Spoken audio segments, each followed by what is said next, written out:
آپ سب کو میری طرف سے بہت بہت سلام۔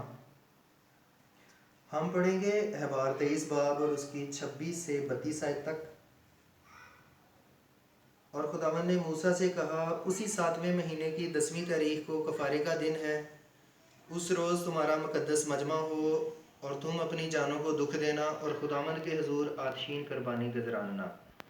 تم اس دن کسی طرح کا کام نہ کرنا، کیونکہ وہ کفارے کا دن ہے جس میں خداوند تمہارے خدا کے حضور تمہارے لیے کفارہ دیا جائے گا۔ جو شخص اس دن اپنی جان کو دکھ نہ دے وہ اپنے لوگوں میں سے کاٹ ڈالا جائے گا، اور جو شخص اس دن کسی طرح کا کام کرے اسے میں اس کے لوگوں میں سے فنا کر دوں گا۔ تم کسی طرح کا کام مت کرنا، تمہاری سب سکونت گاہوں میں پشت در پشت سدا یہی آئین رہے گا۔ یہ تمہارے لیے خاص آرام کا سبت ہو، اس میں تم اپنی جانوں کو دکھ دینا۔ تم اس مہینے کی 9ویں تاریخ کی شام سے دوسری شام تک اپنا سبت ماننا۔ آج ہم پرانے عہد نامے میں سے روزے کے تعلق سے سیکھیں گے۔ تو روزے کے معنی نہ کھانے کے ہیں، مطلب رضاکارانہ طور پر کھانے کو نہ کھانا یا معمول سے ہٹ کر کھانے پینے سے اجتناب کرنا ہے۔ ارادی طور پر کھانے کو نہ کھانا خاص کر مذہبی وجوہات کی بنا پر فاقہ کرنا ہے۔ اس صورت میں روزے سے مراد غذا کے استعمال سے ہاتھ روکنے کا عمل ہے۔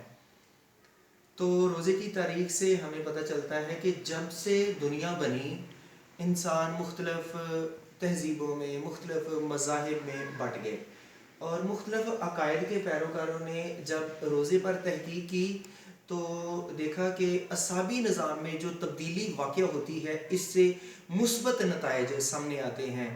ذہن کا بوجھ، سر کا بوجھ ہلکا ہو جاتا ہے، اور اس دوران خون کی گردش جو ہوتی ہے وہ تیز ہو جاتی ہے۔ انسان جو رویائیں خوابیں دیکھے وہ حقیقت کے قریب ہوتی ہیں، اور آنے والے حالات کے متعلق بہتر آگاہی فراہم ہوتی ہے روزے کے ذریعے۔ تو پر اسرار مذاہب، مخفی علوم کا علم رکھنے والے، توہم پرستی، جادوگری کرنے والے، کالی قوتوں کو ماننے والے، اور دیوتاؤں کو اپنے قابو میں کرنے کے لیے، ان کی خوشنودی حاصل کرنے کے لیے، ان کی خصوصی مدد حاصل کرنے کے لیے، مزید جنوں بدروحوں کو اپنے قبضے میں کرنے کے لیے، ان کے ڈر خوف سے بچنے کے لیے روزہ رکھا جاتا تھا۔ مزید افریقہ کے قبائل، برازیل کے لوگ، امریکن ریڈ انڈین اپنے عزیز یا خاندان کے سربراہ کی وفات پر روزہ رکھتے تھے، سوگ منایا جاتا تھا۔ جس طرح ہم بائبل میں دیکھتے ہیں کہ جب ساؤل اور اس کے بیٹے مارے جاتے ہیں تو جماعت روزہ رکھتی ہے۔ پہلا سموئیل اور اس کا 31 باب آخری آیت میں ہم دیکھتے ہیں۔ تو جہاں سے ہم نے پڑھا وہاں پر لکھا ہے کہ اسی 7ویں مہینے کی 10ویں تاریخ کو کفارے کا دن ہے۔ تو جو بنی اسرائیل ہیں ان کا 7واں مہینہ تشریع کا مہینہ ہوتا ہے، جو ستمبر اور ہمارے اکتوبر کے مہینے میں ہوتا ہے، اور چاند کی 10 تاریخ کو کفارے کا دن ہوتا ہے۔ اس دن وہ کفارے کے دن کو مناتے ہیں۔ تو اس میں جیسے نام سے ظاہر ہے کہ گزشتہ سال میں جو قوم بنی اسرائیل سے گناہ، غلطیاں، خطائیں ہوئی ہیں ان کا کفارہ ہو سکے، اور یہ توبہ کا اور رہائی کا دن ہے۔ خدا نے یہ حکم دیا تھا بنی اسرائیل کو کہ تم نے اس دن کسی طرح کا کام نہیں کرنا اور اپنی جان کو دکھ دینا ہے۔ جان کو دکھ دینا مطلب روزہ رکھنا ہے، اور ہیکل میں جانا ہے، مقدس مجمع میں حاضر ہونا ہے، خدا کی شریعت کو سننا ہے، اور آخر میں یہ ہے کہ لکھا ہے کہ اسی مہینے کی 9ویں تاریخ سے دوسری شام تک اس سبت کو منانا ہے، کیونکہ اسرائیلیوں کے ہاں دن کا آغاز اور اختتام شام سے ہوتا ہے، اس لیے شام کا ذکر کیا گیا ہے، اور یہ 24 گھنٹے کا روزہ بنتا ہے۔ بعض لوگ کہتے ہیں کہ یہاں پر روزے کا لفظ نہیں لکھا جبکہ لکھا ہے جان کو دکھ دینا، تو واضح نہیں۔ تو جو زبور 35 ہے اور اس کی آیت 13 میں داؤد نبی کہتا ہے، لیکن میں نے تو ان کی بیماری میں جب وہ بیمار تھے ٹاٹ اوڑا، روزہ رکھ رکھ کر اپنی جان کو دکھ دیا. تو مطلب روزہ رکھنا جان کو دکھ دینا ہے اور جان کو دکھ دینا روزہ رکھنا ہے. یہ جو روزہ ہے یہ سالانہ لازمی روزہ تھا، یہ حکم تھا، اور پوری قوم یہ جو یوم کفارہ کے دن روزہ رکھتی تھی. ایک اور مثال ہم دیکھتے ہیں عزرا کی کتاب میں کہ عزرا کاہن ہے، شریعت کا استاد ہے، شریعت کو سمجھنے سمجھانے والا فقیہ ہے، اور وہ قوم کا ایک مذہبی رہنما ہے. اور جب وہ بابل کی اسیری سے یروشلم میں تقریباً اسیری کے وسط میں وہ یروشلم آتا ہے اور وہ بنی اسرائیل کو مخلوط شادیوں کے گناہ میں دیکھتا ہے، اور ان حالات میں وہ روزے کی منادی کرتا ہے، اور ان حالات میں وہ توبہ کی منادی کرتا ہے، اور تاکہ جو بنی اسرائیل ہیں وہ بت پرست نہ بن جائے، اور وہ روزہ بھی رکھتا ہے. عزرا 9 باب اور اس کی آیت 3 میں ہے کہ جب میں نے یہ بات سنی تو میں نے اپنے پیرہن کو چاک کیا اور اپنی چادر کو چاک کیا اور سر اور داڑھی کے بال نوچے. اور تب وہ سب جو اسرائیل کے خدا کی شریعت سے کانپتے تھے اور اسیروں کی اس بدکاری کے باعث میرے پاس جمع ہوئے تھے، اور میں شام کی قربانی تک حیران بیٹھا رہا، اور شام کی قربانی کے وقت میں اپنے پھٹے پیرہن پہنے اور اپنی پھٹی چادر اوڑے ہوئے اپنی شرمندگی کی حالت سے اٹھا، اور گھٹنوں پر گر کر میں نے خدا کی طرف ہاتھ اٹھائے. تو یہاں پر صبح سے شام تک کے روزے کا ذکر ہے کہ ہنگامی حالات میں ہم کسی بھی وقت روزے کا آغاز کر سکتے ہیں. یہ شخصی روزہ ہے. پھر نہمیہ کی کتاب میں بھی ہم ایک مثال دیکھتے ہیں روزے کے حوالے سے. تو نہمیہ کا بھی ذکر بابل کے اسیروں میں سے ہے، اور نہمیہ ایک قابل، دلیر اور باہمت شخص ہے، اور وہ ارتخشستہ کا ساقی اور گورنر تھا. اور جب اس نے بنی اسرائیل کی ذلت اور یروشلم کی فصیل ٹوٹی کی خبر سنی تو وہ رونے لگا، اور بادشاہ نے اسے چھٹی دی، اس کی درخواست کو قبول کیا. پھر ہم دیکھتے ہیں کہ جو نہمیہ ہے اس نے 52 دن کے اندر یروشلم کی جو ٹوٹی دیوار تھی اسے مکمل کر دیا. ان نامساعد حالات میں وہ روزہ رکھتے ہیں اور یہ بڑا کام خدا کے فضل سے مکمل ہو جاتا ہے. نہمیہ کی بھی جو کتاب ہے اس کا باب نامہ، تو پہلی آیت میں سے ہم شروع کریں تو وہاں پر لکھا ہے کہ پھر اسی مہینے کی 24ویں تاریخ کو بنی اسرائیل نے روزہ رکھا، ٹاٹ اوڑا اور سر میں مٹی ڈال کر خدا کے حضور جمع ہوئے اور اپنی خطاؤں کا اور اپنے باپ دادا کے غلطیوں گناہوں کا اقرار کیا، اور جماعت اپنی اپنی جگہ پر کھڑی رہی ایک پہر تک، اور خداوند اپنے خدا کی شریعت کو پڑھا، اور دوسرے پہر میں خداوند اپنے خدا کے حضور سجدہ کرتے رہے. یہاں پر 2 پہروں کے روزے کا ذکر ہے، صبح سے دوپہر تک کے روزے کا ذکر ہے. یہ سخت روزہ ہے اور یہ اجتماعی روزہ ہے.